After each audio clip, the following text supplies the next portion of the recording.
Seguidores de tu canal, Hugo Blog 88, yo me siento muy contento de estar acá. Mi nombre es Harold Cárdenas, director, fundador del canal de YouTube Fútbol al Derecho.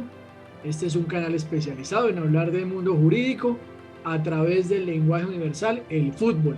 Así que los invitamos a que nos sigan en nuestras redes sociales, nos encuentran como Fútbol al Derecho y de verdad muy contento de poder acompañarte el día de hoy acá.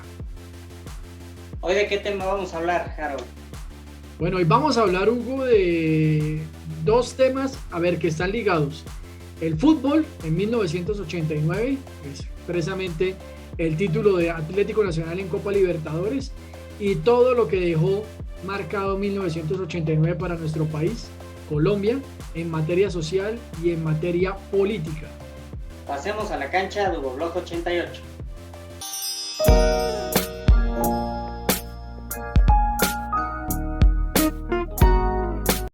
¿Qué equipo era el primero que ganó la Copa Libertadores por parte de Colombia?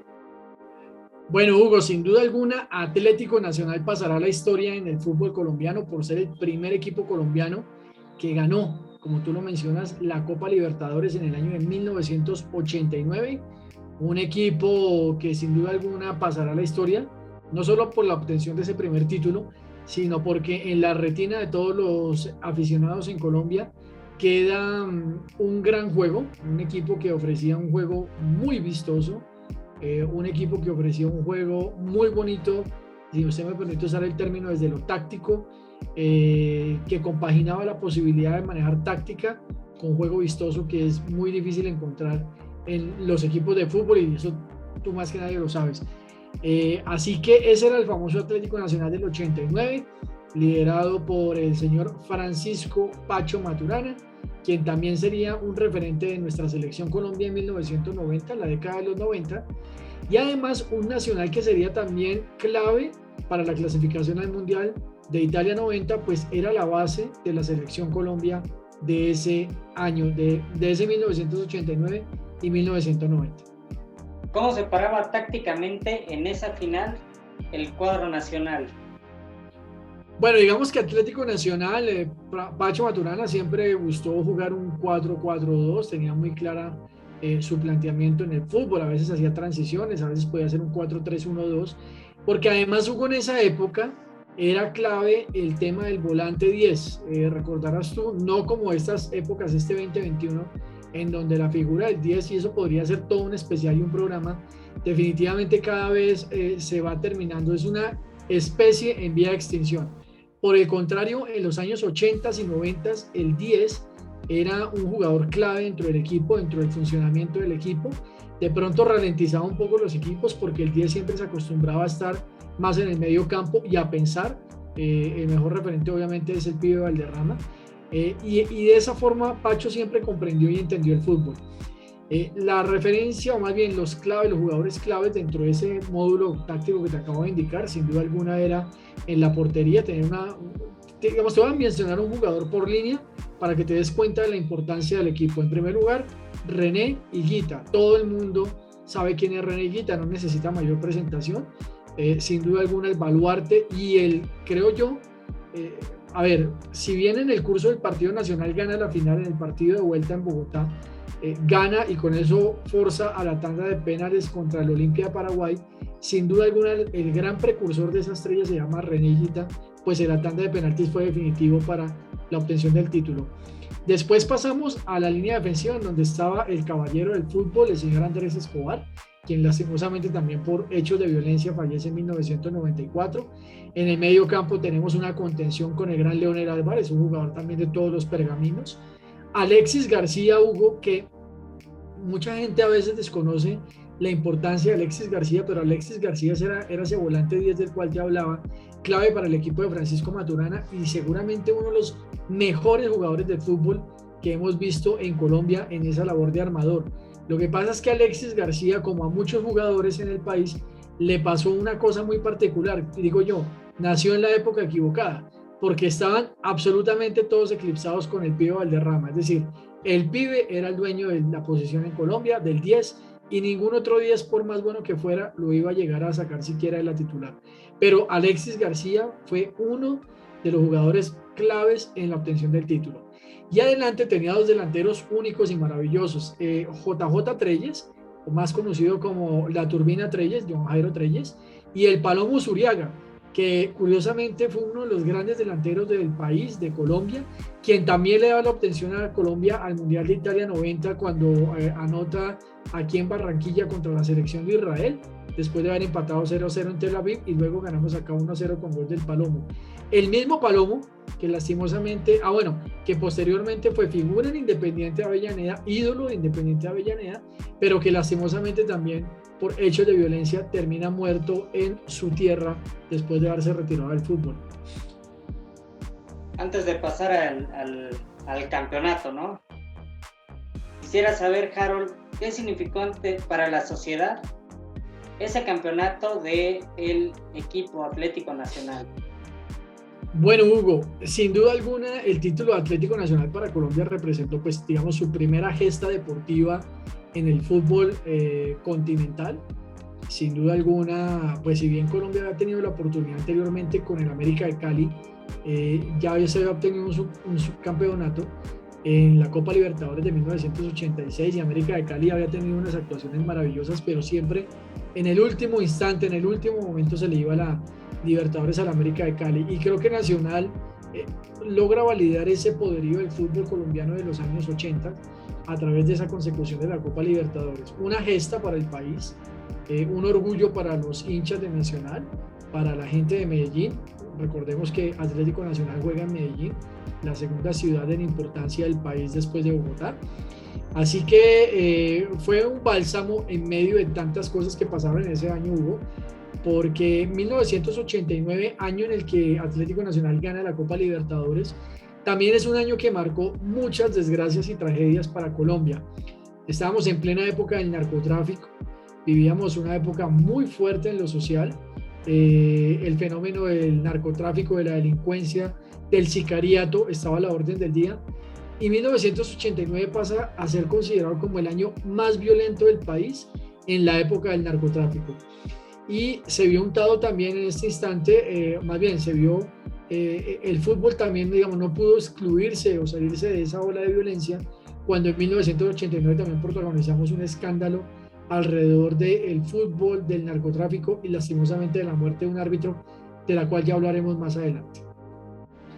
En la cancha, ¿por qué crees? ¿Cuáles fueron las claves de Pacho Maturana para que pudiera campeonar? Pacho Maturana, Hugo, sin duda alguna pertenece, fue jugador profesional en Colombia, pasó por varios equipos, el mismo Once Caldas, el mismo Atlético Nacional, en el Deportes Tolima, que consigue también un subcampeonato en Colombia. Y Pacho Maturana tuvo un gran mentor, y aquí hay muchos jugadores que alguna vez uno podría hacer un programa recordando al maestro Subeldía, argentino que vino a hacer una serie de cambios acá en Colombia muy interesantes, y sobre todo le dio un chip distinto al jugador colombiano, enseñándoles que el fútbol era una profesión y que como tal debía ser aceptada y adoptada su práctica en los futbolistas.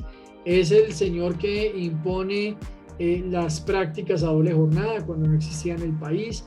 Es el señor que le hace ver al futbolista que además tienen un rol social, la necesidad de vestirse bien, es decir, son muchas cosas. Y Pacho Maturana, a raíz de esa escuela, es que empieza a practicar lo mismo en sus equipos. Francisco Maturana estuvo en Selección Colombia, era un jugador defensivo, no era el más brillante, pero sin duda alguna su trasegar en el fútbol y sobre todo las enseñanzas que le dejó Subeldía, el hecho de haber hasta estudiado de una manera profesional, Pacho Maturana es odontólogo, hizo que él también cambiara e introdujera un chip en el jugador colombiano muy distinto al de siempre.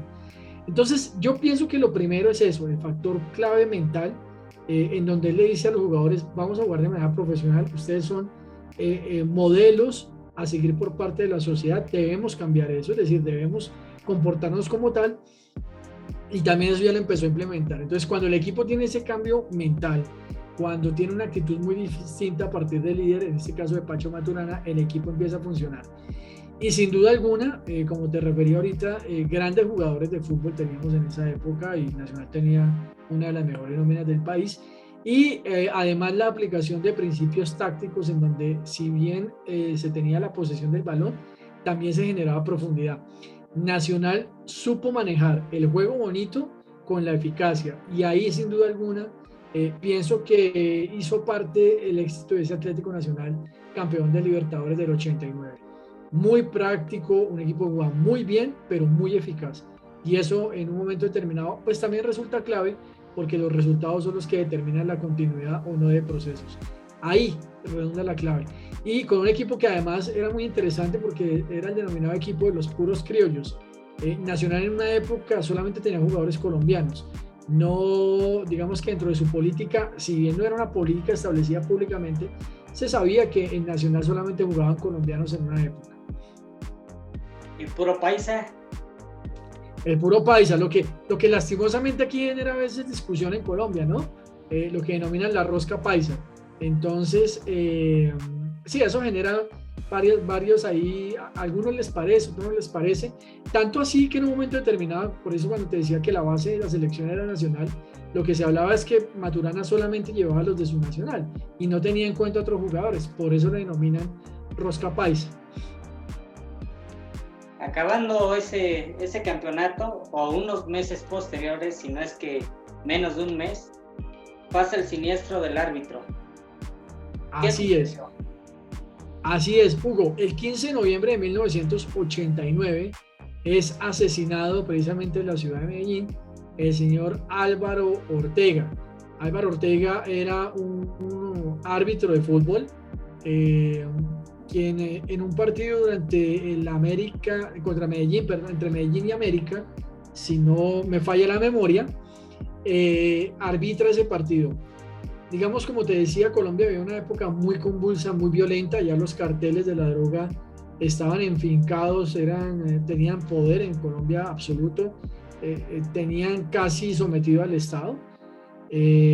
Dos carteles en particular, el cartel de Medellín, liderado por Pablo Escobar Gaviria, un personaje siniestro para la historia del fútbol, no, para la historia del país en realidad, pero que sin duda alguna vio en el fútbol una posibilidad de ingresar a tener, ¿cómo le digo yo?, reconocimiento a través de las masas populares, porque el fútbol es masivo, y al ser masivo la gente hace que cuando su equipo gane, pues quieran al que le está apoyando el equipo.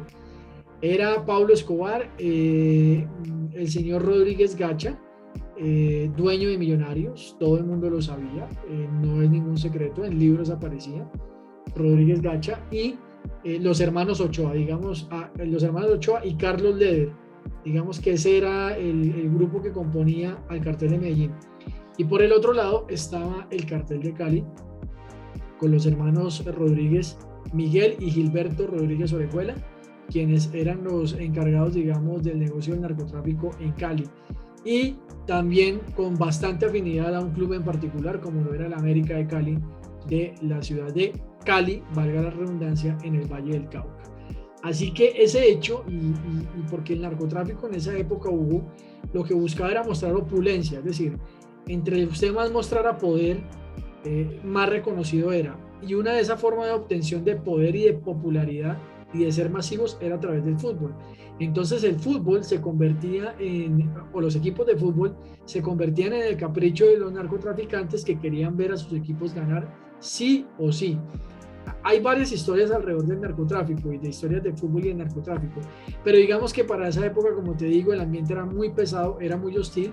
Los narcos, según la historia, lo que se dice es que ese partido entre Medellín y América, lo que pedían era que se pitara bien. Imagínense el poder que tenían, que decían, nosotros solo queremos que se pite bien, pero sienten algunos que el partido entre Medellín y América no fue bien dirigido por parte de esa terna arbitral. En particular se le cobró un error a Ortega, que creo era juez de línea, y al no pitar un fuera de juego, entonces se determina, esto lo cuenta en un video Popeye, que era el famoso sicario de Pablo Escobar, que determina que se asesine a Álvaro Ortega. Unos sicarios son los que ejecutan esa acción. Aquí ya podemos ver una figura digamos desastrosa en toda esta ola y espiral de violencia como es el sicariato. Jóvenes, muchachos muy jóvenes que desempeñan trabajos para los narcotraficantes consistentes en matar personas, y son dos muchachos los que cometen el homicidio. Al momento de cometerlos, el Álvaro Ortega está con su otro compañero de arbitraje, Luis Díaz, que le dicen Chucho Díaz, y Chucho Díaz cuenta en un libro que él ve cómo le disparan a su compañero. Cuando va a auxiliarlo, los sicarios le dicen que por favor se retire, que el tema no es con él, y lo rematan. Pues Chucho Díaz debe llevarlo, Jesús Díaz. Chucho Díaz debe llevarlo al médico y ya pues lastimosamente pierde la vida el señor Álvaro Ortega. Eso generó una consecuencia, Hugo. Era la primera vez a raíz de este fenómeno que el fútbol en Colombia se suspende.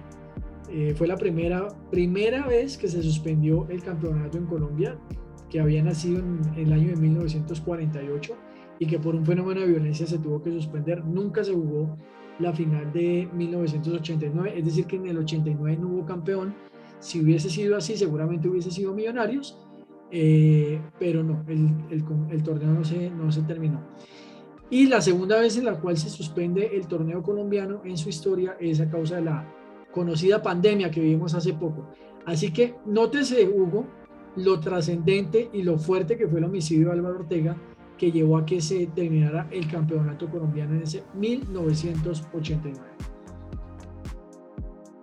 Pasando un poco a la parte política, en 1989 también hubieron no solamente un magnicidio, hubo otros dos, de los cuales era un caso en esa época que no podría ser por parte de los narcotraficantes, pero se les echaba la culpa, ¿no?, a esos cárteles.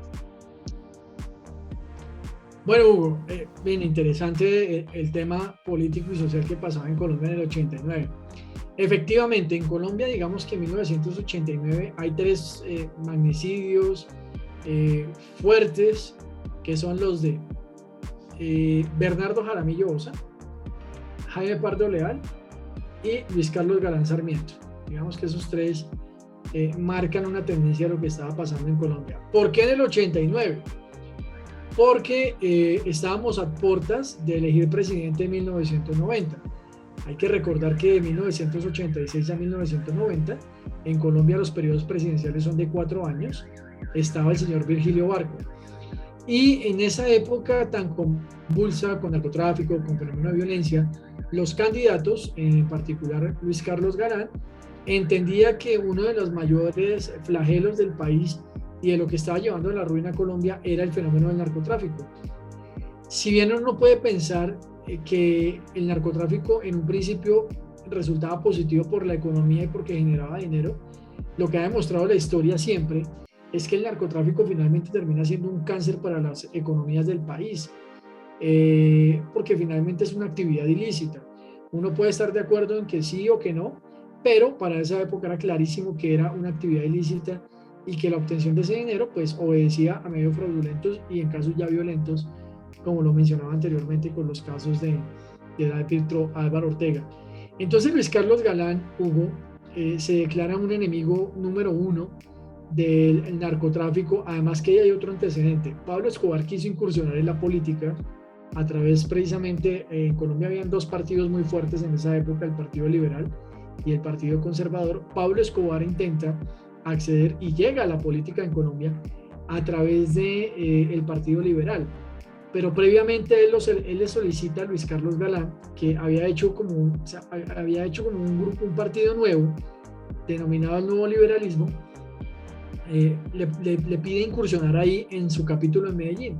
Luis Carlos Galán, digamos, hace averiguaciones y le informan además que Pablo Escobar tiene una dudosa reputación, lo expulsa de y no acepta que participe en el movimiento del Nuevo Liberalismo.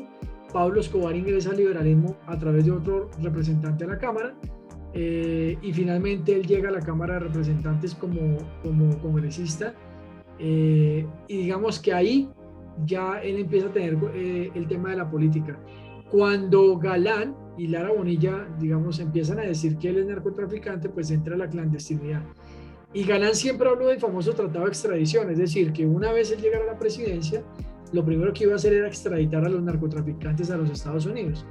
De ahí sale una proclama muy famosa por los narcotraficantes en donde decían que preferían una tumba en Colombia que una cárcel en Estados Unidos. Y declaran como objetivo militar a todo aquel que quiera promover la extradición de los narcotraficantes. Por eso matan a Galán. Ahora también, junto a ello, Hugo, había un tema. Como ya lo mencionaba el mexicano Rodríguez Gacha, aparte del negocio del narcotráfico, siempre tuvo negocios en las esmeraldas. Y las esmeraldas también, digamos, generaban un buen comercio de dinero. Y había otra circunstancia, existía la guerrilla en Colombia. Entonces, geográficamente hay una zona en Colombia que se llama el Magdalena Medio.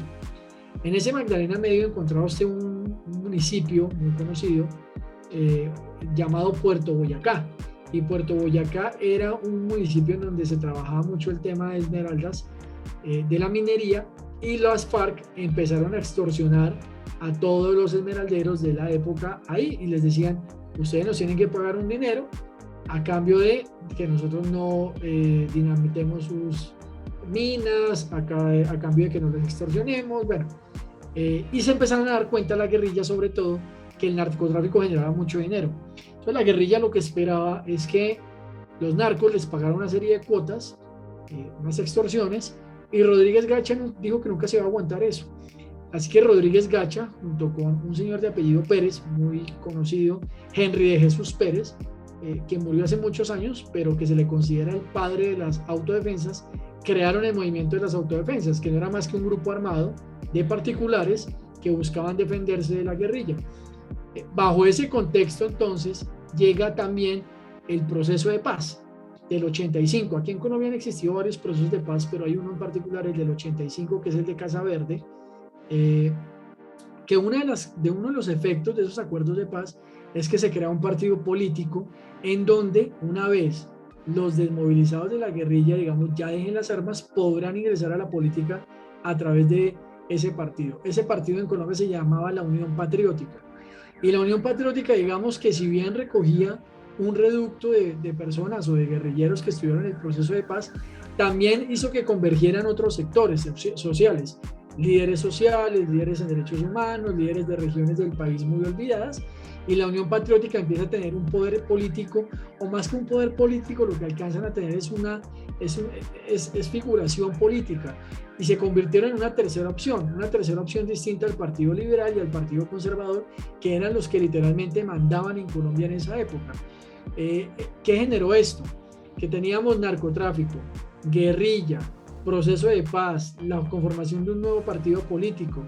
Entonces, los señores de los municipios, como se le denomina acá en Colombia, y gamonales de algunas regiones, vieron con miedo el hecho de que la Unión Patriótica, este partido nuevo, joven, con ideas progresistas e ideas de izquierda en algún momento, obtuvieran el poder. Y entonces lo que hicieron fue que a través de estos grupos paramilitares empezaron a asesinar a sus rivales políticos. Entonces los paramilitares se convirtieron en un elemento que en principio buscaba defenderse del tema de la guerrilla, pero que finalmente fue mutando y convirtiéndose también en el ejército personal para acabar con sus opositores políticos. De ahí que los paramilitares hayan matado a Jaramillo y a Pardo Leal, quienes denunciaron permanentemente el nacimiento del fenómeno del paramilitarismo en Colombia y cómo el paramilitarismo estaba a su vez ligado con instituciones oficiales. Es decir, en expedientes judiciales está evidenciado que las fuerzas militares en un momento determinado tuvieron injerencia también en la conformación y creación de grupos paramilitares. Y ahí es donde asesinan a los dos. Y ahí es cuando asesinan a los dos, sendos atentados. Uno cometido a Bernardo Jaramillo lo asesinan en el aeropuerto del Dorado. Ahí estaba esperando un vuelo, estaba en plena campaña presidencial. Unos sicarios lo matan. Hay un libro que se llama Mi Confesión, y creo que estaba ahí el señor Carlos Castaño, que posteriormente sería uno de los líderes de las Autodefensas Unidas de Colombia, o paramilitares más concretamente. Y ahí estaba, ese día que atentan contra Bernardo Jaramillo, a él lo estaba saludando en ese preciso instante Ernesto Samper Pizano, que posteriormente en el 94 sería presidente de Colombia.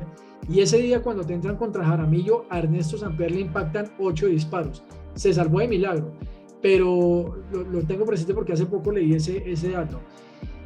Y a Luis Carlos Galán Sarmiento lo matan en un municipio cercano a Bogotá, que colinda con Bogotá, llamado Soacha, en un mitin político en el agosto de 1989.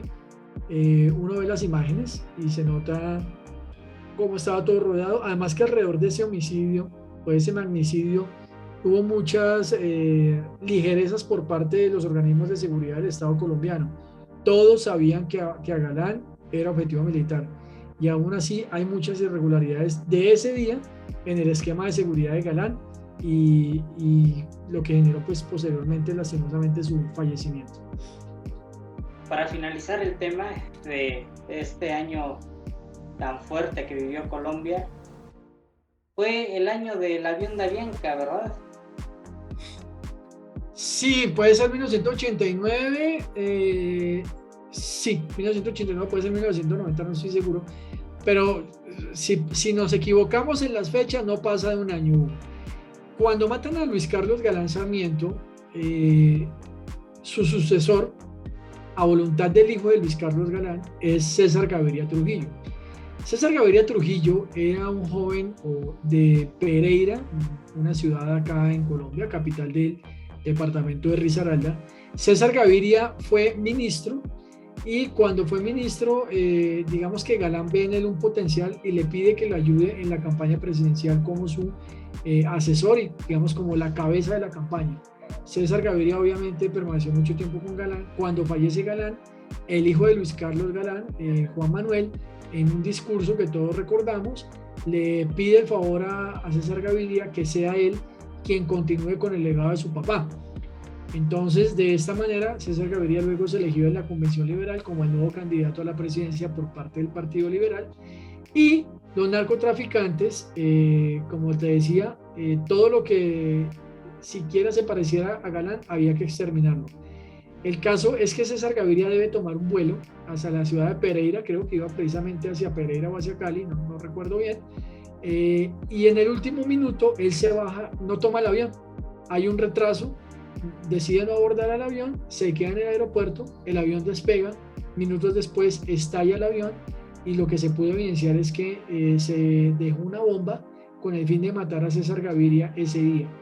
Era tal el nivel de barbarie que no importaba si con ello usted mataba a toda la tripulación de un avión comercial, además, comercial. Y eso era terrible, terriblísimo.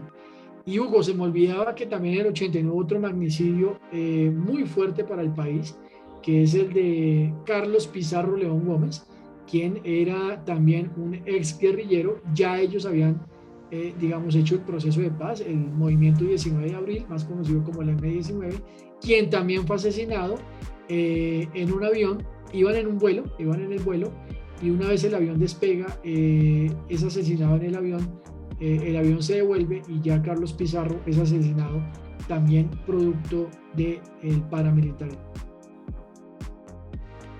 Fue un año muy, muy difícil para tu país. Esperemos pronto no se vuelva a repetir.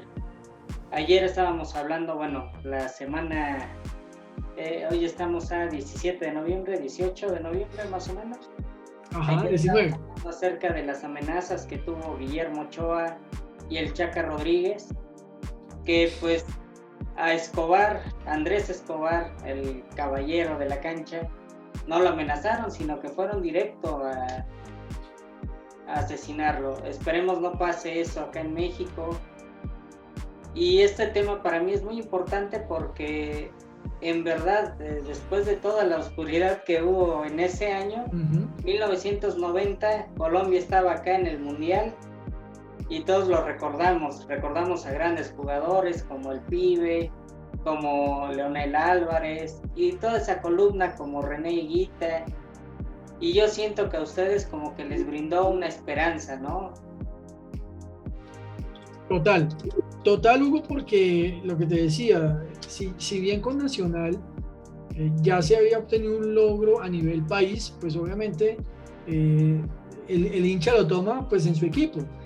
En esa época no estaba tan dividido el tema del fútbol como hoy día en Colombia, es decir, era factible que usted, siendo hincha de un equipo, apoyara al otro porque representaba a su país.